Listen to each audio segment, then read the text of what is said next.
Newsweek Magazine has called Atlanta's Center for Puppetry Arts one of the most exciting companies in American theater.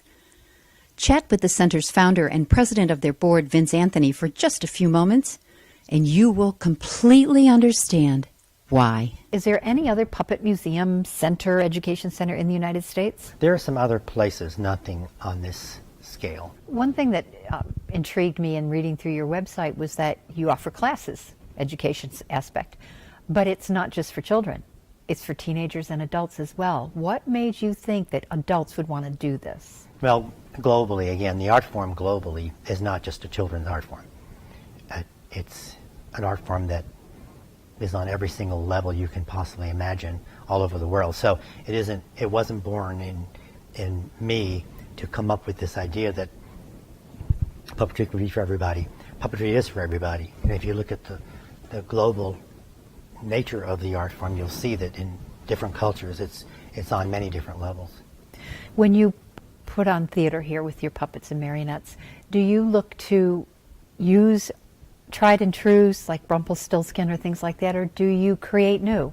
All of the above. Okay, so do you set an agenda of each year you have to have so much of each? Or at the center here we have, for the performances, we have what we call the art group, which is just a funny way of saying we have a certain number of people who get together and select performances. And so each year we work together to select performances from a variety of sources. We look for international artists that might be available to perform in Atlanta.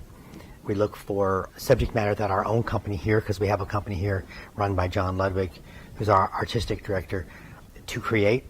So it's new work, or we look to create work that maybe have a book as a source, or some kind of a source material for a folktale, some kind of literature. We look for material that can be bilingual. We try to have at least one show every year that's Spanish-English. wow. We look for material that's good for teens. We have a teen series, so we try to include work that might be appealing to teens. For instance, we've done Diary of Anne Frank and Edgar Allan Poe, some pieces for teens specifically. We look for work specifically for adult audiences that we either create here or we invite in. Some of those pieces, for instance, this next year we're presenting Oliver Twist by this artist from Colorado. So that's a classic piece of literature that's being translated to the stage. We look for, what I'm getting at is it's a kind of a tapestry, a woven kind of piece that we try to put together every year to represent a variety of interests. How many presentations, live theater presentations, will you do in a year? We do around 15 here. Wow, that's a lot. That's a big schedule. We do over schedule. 600 performances of those 15 pieces. So it's all here or all here. And then how many educational programs do you put out each year?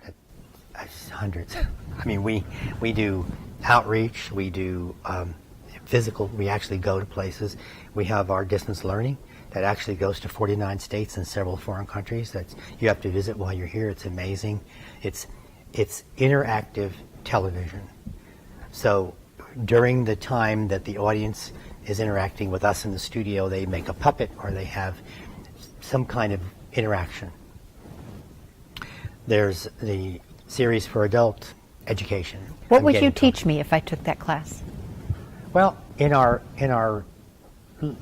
puppetry series, you could learn how to make a rod puppet that's inspired by the Japanese bunraku, or you could learn how to exercise well and keep your body healthy so you can manipulate those puppets. Stop motion, learn how to do stop motion puppets. I mean, there's just huge numbers of classes for adults and children. So if I come to one of your classes as an adult and I make this puppet and you teach me how to, do you then give me an outlet where I can perform it once? Perfect entree. Another one of our programs here at the center is called XPT, Experimental Puppetry Theater, and every year we offer an opportunity that we fund. We actually give those small grants for anyone in the community to come in and perform and create and or perform a show. So you could be a plumber or a school teacher or an electrician, and you can come to the center and you could join a company and perform a show, or you could actually make a proposal and create your own show. How is that working? It's great. It's been going on for like 30 years. No And kidding. it's very, very popular. Do you get people coming back? Some people come back and do it again. Some people say, I've done it now. I've had that puppet experience. It's different for every one of them. Some of them become puppeteers in our company. They go through the whole process and they become a puppeteer. And, I mean, a variety. Some of them make films. One of the newer aspects has been filmmaking. Really get some incredible films in this series. So you know what you create, right? Fun. You make life fun for people. It's fun. Good way of saying it. Are you still having fun? Yep. What strikes me most about all of this is you have a great smile on your face and lots of enthusiasm, but you are, everything you described puts you out in front with people, which is how we started this interview, was the place you didn't want to be. Yep. So how is it that you're okay with it now? Like, you're joyful, you're happy. I don't have a puppet in my hand. That's one of the reasons I'm joyful. is Okay. I don't have to try to convince you that this thing I'm holding up is living and breathing for you and speaking to you. I think that's the hardest part. If you had to use one word to describe this center, what would you say?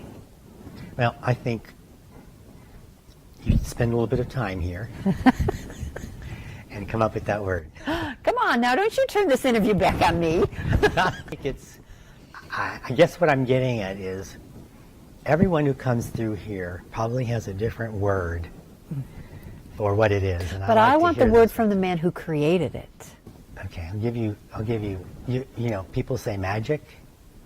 They say fun. They say simple things. They say incredible. They say, But what do you say? I guess I say a dream come true. You've got some great dreams, mister. It's been fun.